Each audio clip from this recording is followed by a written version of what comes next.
Sa pagpapasimula ng konstruksyon, isa namang namamasada na kinilala na si Fernando Sale na napag-alamang naging apektado sa isinasagawang pagpapaganda ng naturang daanan. Kasi maliit nga yung kalsada eh. Dahil lumaki na okay na siya. Maginhawa na sa amin. Maginhawa na po para sa inyo. Wala ng traffic.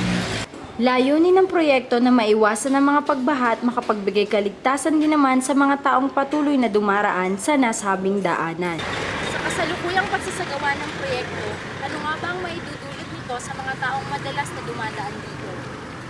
Ito ay part ng ating programs para sa drainage system ng Dasmariñas para maiwasan natin yung mga pagbabaha. Yung drainage system natin may kasamang patwalk. Opo. So, yung mga tao natin, sa patwalk na sila dadaan, hindi na sila sa kalsada magdadaan.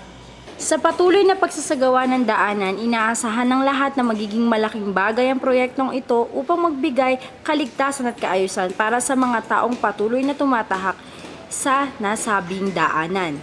Roxanne Ronaldo, Green FM News.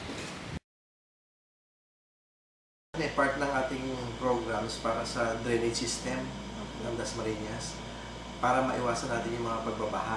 Yung drainage system natin may kasamang patwalk. Opo. So, yung mga tao natin, sa patwalk na sila dadaan, hindi na sila sa kalsada magdadaan. Inaasahang magiging mabilis at maganda na ang nasabing daanan bagamat marami pa din ang nahihirapan at mas nag-iingat sa pagdaan dito.